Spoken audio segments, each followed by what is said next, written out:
Those who've been swallowed alive by a snake know that snakes can only gulp their prey down whole, not chew it. And I swallowed a black mamba a meter long. Even though its body was massive, I forced myself to endure and swallow it whole. All because a global mutation was about to arrive, and 70% of living creatures would turn into mutant monsters. And the black mamba before me was about to become a terrifying black cat. Only by swallowing it before the mutation hit could I evolve together with the black mamba. At this moment, I was reborn 3 hours before the mutation. I rushed out of the classroom immediately and headed to the hill behind the school. I searched frantically through the back hill for this black mamba. In this lifetime, only I knew how terrifying it truly was. In the previous timeline, everyone hoped to become a Super 5 warrior. Super 5 warriors were armor spirits that only had a chance to awaken if no mutation occurred. In my previous life, I racked my brain but never awakened any armor, struggled bitterly for half a lifetime, and was ultimately devoured by a mutant creature. So this time, I decided to take a different path. 2.5 hours later, I saw a pitch-black black mamba coiled in the shade of a tree. I was just thinking about how to swallow it alive when suddenly a meow rang out nearby. A rather sturdy black cat seemed to have spotted the black mamba.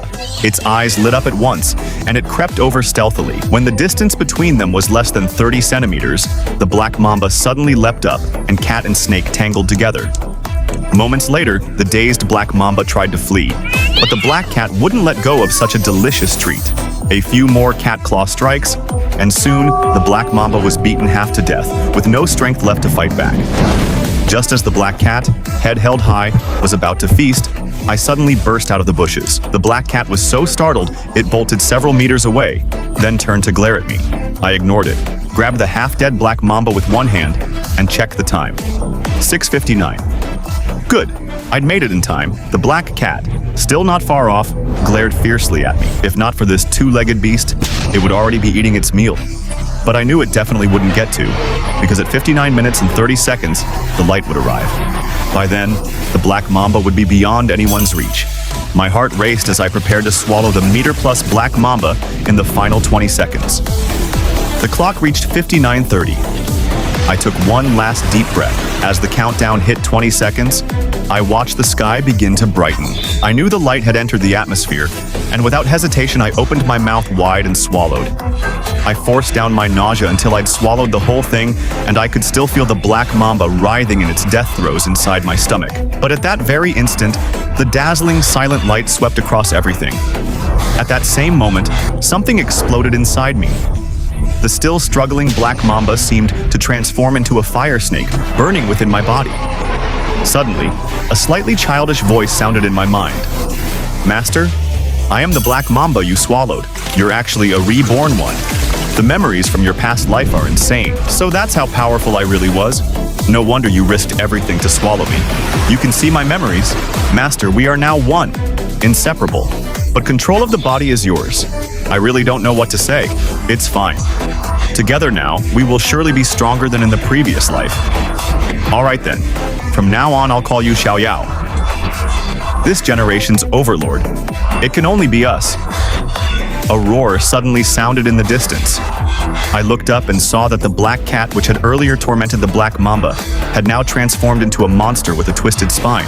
Xiao Yao let out a low growl, glaring fiercely at the cat.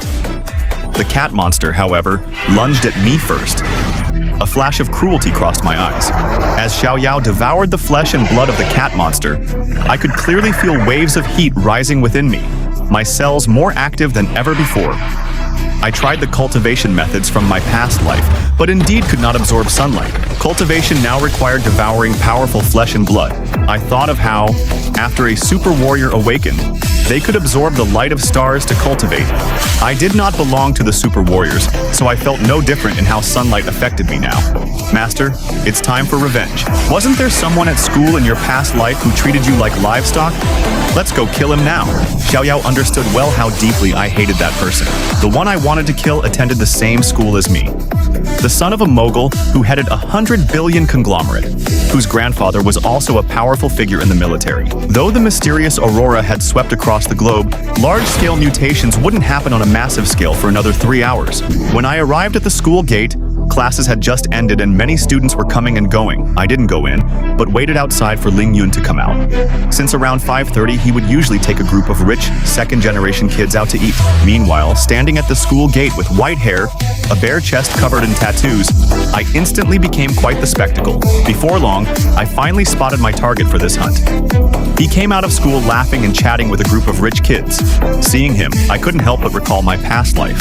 These rich kids, to save their own skins, had once driven me out to attract monsters, causing me to lose 3 fingers and nearly die. A cruel smile crossed my face as I strode toward them. One stubborn rich kid, seeing me approach, made no move to give way and barked at me instead. "Who are you? Some stray dog blocking the road?" Ling Yun glanced at me and sneered mockingly.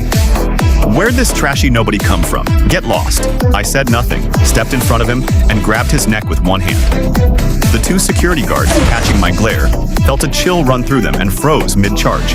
In that instant of hesitation, I stomped my foot down. Ling Yun let out a hoarse scream and passed out completely, which brought a satisfied smile to my face. After all, in my past life, without awakening any super armor, I still survived 8 years in the apocalypse. The darkness in my heart ran deep. "Take him down!" one guard snarled, swinging an electric baton at me. A flash of savagery crossed my face. With one strike, the guard was flung away like a kite with a cut string, tumbling and collapsing. The onlooking students backed away in terror at the sight. "You can all scatter. Only a few of you in this crowd will still be alive in a little over an hour. No need to worry about this." With that, I left. Evening came, the true apocalypse arrived. Screams and roars echoed through city after bustling city. Some people fleeing for their lives suddenly foamed at the mouth. Then their heads split open, sprouting massive fanged maws, ferocious beyond measure, devouring their former companions on the spot. Some trees, once full of leaves, suddenly withered and sprouted writhing tendrils, ensnaring and devouring any humans who passed by. At that moment, I stood in an office on the 88th floor of a skyscraper, looking down through the floor-to-ceiling windows at the entire city, mutant monsters chasing wave after wave of humans through the streets. This was hell. I had come here to retrieve the sharpest weapon available, a saber. Fighting these disgusting monsters barehanded simply wasn't feasible. Just then, a woman's scream came from outside the door. A woman in night duty attire rushed in, panicked, fumbling to lock the door behind her. Once done, she collapsed to the floor, trembling all over, her face full of despair. "Who are you?" She'd just noticed a stranger in the chairman's office, along with the 4 monster corpses lying around. I glanced at her once, then walked toward the door. She scrambled backward, watching me warily, secretly calculating whether she could use me to lure the monsters away outside so she could slip into the elevator and head to the underground storage. On her way here, she had already sold out several companions. Suddenly, heavy pounding rattled the office door from outside, along with snarling growls. The woman's legs gave out beneath her. Ignoring her, I walked to the door and opened it. At once, 2 insect-like mutant monsters, wielding sharp claws, lunged in. My saber flashed from its sheath. With a cold gleam and 2 arcs of blood, both monsters' heads separated from their bodies instantly. The woman's eyes lit with hope. She scrambled up and ran toward me. "Please, take me with you." "What are you exactly?" I gave the woman a cold glance, sneered, and turned to leave. I blocked her from the elevator and pressed the button for the ground floor. When the elevator reached the ground floor and the doors opened, 4 monsters came into view. Seeing someone in the elevator, they let out excited roars and charged. I cut them down one by one with ease, as effortlessly as slicing watermelon. "Master, where to next?" "To take over an underground gang. One person's strength has its limits. The gang I wanted to take over had 6 or 7 super warriors among them.